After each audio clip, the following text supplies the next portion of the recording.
Bonjour à tous, alors on va voir un petit peu l'utilisation des statistiques, ça va être la vidéo la plus complète et la plus peut-être où il y a le plus d'informations.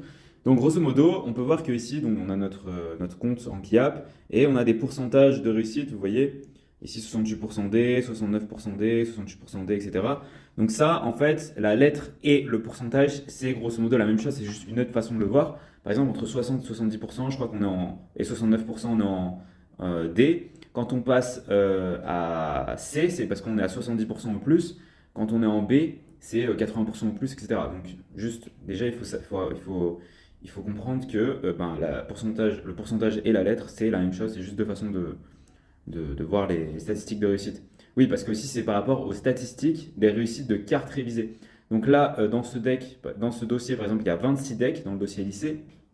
Et donc, sur toutes les cartes que j'ai révisées, eh ben, il y en a, je les connais à 68%, ce qui correspond à la lettre D. Mais c'est vraiment par rapport aux cartes que j'ai révisées, c'est pas par rapport aux cartes que j'ai pas encore révisées.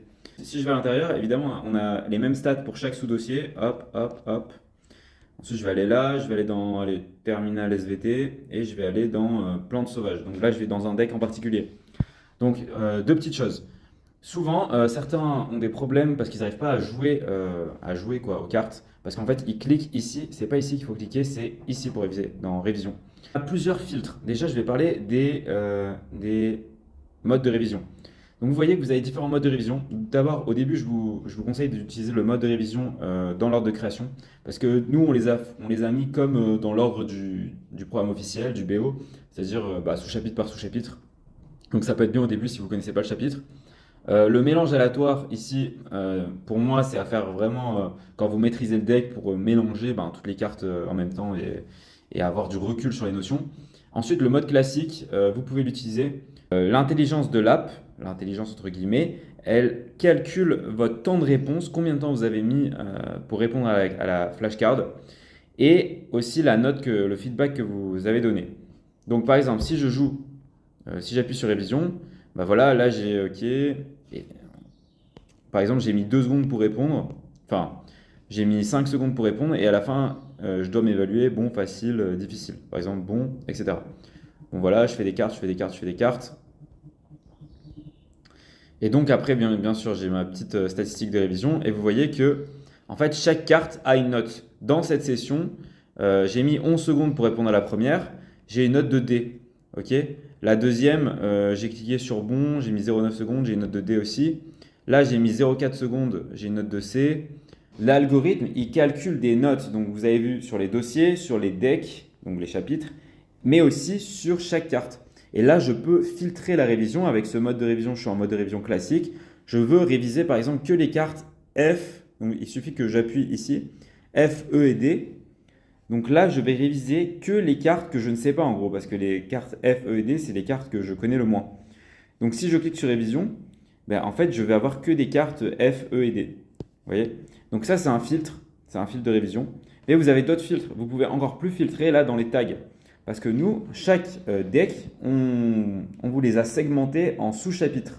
Visuellement, c'est par des tags ou des étiquettes. Et donc, si parmi ces cartes F, E et D, parce que j'ai déjà appliqué un premier filtre, mais je peux l'enlever aussi, je veux réviser que les cartes domestication des plantes, et ben il me reste que 6 cartes. Voilà. Sur les 41 cartes du deck, j'ai que 6 cartes qui sont F, E et D, c'est-à-dire que je ne maîtrise pas trop, et qui sont domestication des plantes. Donc, vous voyez, là, c'est vraiment que des cartes domestication des plantes, agriculture, etc. Et après, je peux enlever ce filtre et du coup, j'aurai 13 cartes au lieu de 6, forcément. Donc, ça, c'est bien pratique pour cibler ce mode de révision classique. Vous pouvez cibler évidemment les cartes que vous voulez. Maintenant, on va voir le dernier mode de révision qui est le mode FSRS. En gros, c'est en anglais, ça veut dire Space Repetition Algorithm, donc algorithme de répétition espacée. Et vous allez cliquer ici. Et là, c'est différent parce que vous n'avez pas d'autres filtres. Vous n'avez pas les filtres de A, B, C, D, de trier vos cartes. Juste l'algo, il prend en compte du coup ce que je vous ai dit, votre temps de révision et vos notes. Enfin, la note que vous lui donnez à chaque fois. Et il vous dit que aujourd'hui, là maintenant, si j'appuie sur révision sans rien faire, je vais avoir 4 cartes. Elles sont ici. Ok. J'ai rien à faire, j'ai pas besoin de sélectionner de filtre. Je peux, mais bon. Enfin, aujourd'hui, plus tard, dans moins de 24 heures, il y a une autre carte qui va me proposer. Demain, il va pas me proposer de carte, mais dans moins d'une semaine, il y a trois cartes qu'il va me reproposer. Et dans le futur, c'est-à-dire dans plus d'une semaine, il y a une carte qui va me reproposer. Après, il y a des cartes que j'ai pas encore vues, donc il faudra que je vois. Donc là, vous avez un filtre, vous pouvez l'appliquer, mais grosso modo, avec ce mode de révision, vous n'avez même pas besoin d'appliquer de filtre. Donc tout se joue immédiatement. Oui, et là, parce qu'en fait, j'ai un filtre, si vous regardez ici, j'ai oublié de l'enlever.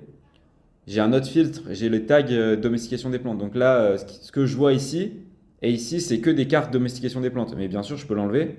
Il suffit que je clique là et que je supprime le tag. Et voilà. Donc en fait, maintenant, finalement, j'ai 12 cartes.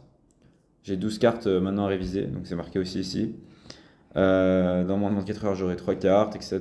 Dans la semaine, il y en a 11 qu'il faudra que je révise. Bref, ça vous sert grosso modo à rien, mais c'est juste d'avoir un aperçu de la prévisualisation de ce que vous allez réviser.